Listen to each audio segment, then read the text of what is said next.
আসসালামু আলাইকুম। এই মুহূর্তে আমি আপনাদের সামনে উপস্থিত হয়েছি হায়াটাস হার্নিয়ার সম্ভাব্য জটিলতাসমূহ বিষয়ে আলোকপাত করার জন্য। হায়াটাস হার্নিয়া যদি যথাযথ চিকিৎসা করা না হয় কিংবা দীর্ঘমেয়াদী হায়াটাস হার্নিয়াতে কিংবা অসম্পূর্ণ চিকিৎসা করা হলে পরে কিছু জটিলতা দেখা যেতে পারে, যেমন ইসোফেজিয়াল স্ট্রিকচার হতে পারে, অর্থাৎ বারবার রিফ্লাক্স ইসোফেজাইটিস হয়ে খাদ্যনালী সরু হয়ে ইসোফেজিয়াল স্ট্রিকচার হয়ে যেতে পারে। রিফ্লাক্স ইসোফেজাইটিস হতে পারে, অর্থাৎ আংশিক পরিপাকৃত অ্যাসিড মিশ্রিত খাবার খাদ্যনালীতে এসে সেখানে রিফ্লাক্স তৈরি করে এবং এর ফলে প্রদাহজনিত ইসোফেজাইটিস হয়ে যেতে পারে। এছাড়া দেখা যায় দীর্ঘমেয়াদী শুষ্ক কাশি হতে পারে।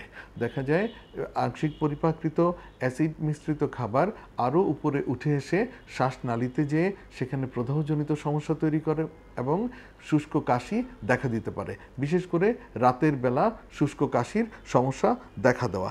এছাড়া খাদ্যনালী সরু হয়ে যাওয়া, এছাড়াও স্ট্রঙ্গুলেশন বা ভলভুলাস হতে পারে, যেমন দেখা যায় বিশেষ করে প্যারাইসোফেজিয়াল বা রোলিং হায়াটাস হার্নিয়ার ক্ষেত্রে পাকস্থলীর অংশ বিশেষ ডায়াফ্রাম বা মধ্যচ্ছদায় আটকে যেয়ে এরকম স্ট্র্যাঙ্গুলেশন বা ভলভুলাস তৈরি করতে পারে এবং যাতে সার্জিক্যাল ইমার্জেন্সি পর্যন্ত হয়ে যেতে পারে। এছাড়া খাদ্যনালীর ক্যান্সার হতে পারে।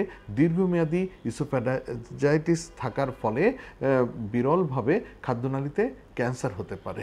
এছাড়া সর্বশেষ যেটি হতে পারে ব্যারেটস ইসোফেগাস, অর্থাৎ খাদ্যনালীর নিচের অংশে প্রদাহজনিত সমস্যা হতে হতে পরবর্তীতে ব্যারেটস ইসোফেগাস অর্থাৎ একটি খাদ্যনালীর নিচের অংশে ক্যান্সার হওয়ার বিরল সম্ভাবনা দেখা দিতে পারে।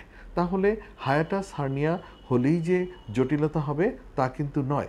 অধিকাংশ ক্ষেত্রে হায়াটাস হার্নিয়া লাইফস্টাইল পরিবর্তনের মাধ্যমে এবং চিকিৎসকের সুপরামর্শ নিয়ে সারা জীবনই ভালো থাকা সম্ভবপর হয়। তবে দীর্ঘমেয়াদী হায়াটাস হার্নিয়া থাকলে এবং অসম্পূর্ণ চিকিৎসা করলে পরে এই ধরনের জটিলতাগুলো দেখা দিতে পারে, তবে এই জটিলতাগুলো সবই বিরল।